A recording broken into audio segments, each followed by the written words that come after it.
အားလုံးပဲမင်္ဂလာပါဒီနေ့ကတော့ကျွန်တော် update မှာပါဝင်လာလဲဆိုလို့ရှိရင်တော့ဒီမှာ eFootball Festival ဆိုတဲ့ campaign လေးတစ်ခုပါဝင်လာတာပဲဖြစ်ပါတယ်ရက်20အချိန်ရှိရပေါ့နော်အခုပြပေးထားတဲ့ကျွန်တော် player ID ရဲ့တရားကိုကျွန်တော်တို့တရားတေချာပေါက်ရရှိမှာပဲဖြစ်ပါတယ်ဗျအချိန်ကတော့ကျွန်တော်ဒီနေ့23ရက်9လပိုင်းကနေပြီးတော့မှဒီ10လပိုင်း23ရက်နေ့ထိအချိန်ရှိတယ်ပေါ့နော်ရက်ပေါင်း20အချိန်ရှိပါတယ်ကျွန်တော်ဘယ်လိုမျိုး machine တွေကိုပြုလုပ်ရမလဲဆိုတာကိုတစ်ချက်ကြည့်လိုက်ရအောင်ဗျโอเคဒီမှာဆိုလို့ရှိရင်တော့ကျွန်တော်တို့ဒီမှာ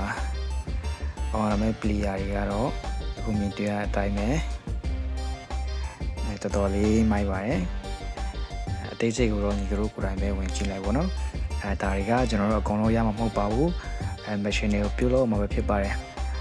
နေ့စဉ်ကျွန်တော်တို့ဒီမှာပုံမှန်ကစားပြီးတော့မယ်ဆိုလို့ရှိရင်တော့ဒီ machine လေးပြီးတော့မှာပဲဖြစ်ပါတယ်ဗျဒီမှာဆိုလို့ရှိရင်သူများလေးပြပေးထားတယ်ကျွန်တော်ပွဲစဉ်တစ်ခုပြီးတိုင်းဒီအဆင့်လေးတွေတက်သွားမှာပဲဖြစ်ပါတယ်ဗျသူတို့ရဲ့အဆင့်ရောက်တဲ့ခါမှာကြောတာ GP ပေါ့နော်ဒါကတော့ကျွန်တော်ကစားသမား avatar icon လေးပေါ့နော် player မဟုတ်သေးပါဘူးဒီမှာတစ်ပွဲချင်းစီတဲ့ကိုယ့်ရဲ့လိုအပ်ချက်ရှိတဲ့ item ပစ္စည်းလေးတွေကိုရွေးချယ်ပြီးတော့မှတစ်ဆင့်ချင်းတက်သွားမှာပဲဖြစ်ပါတယ်ဗျဒါကတော့နေ့စဉ်ပွဲကစားမယ်ပေါ့နော်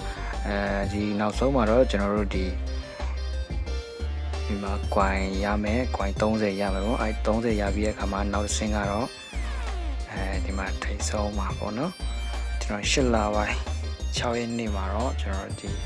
တရားကိုရရှိမှာပဲဖြစ်ပါတယ်ဗျဒီကပြောချင်တာကတော့ပုံမှန်အတိုင်းကစားပွဲလေးနိုင်အောင်ကစားသွားခြင်းဖြင့်အဆင့်လေးတက်သွားမှာပဲဖြစ်ပါတယ်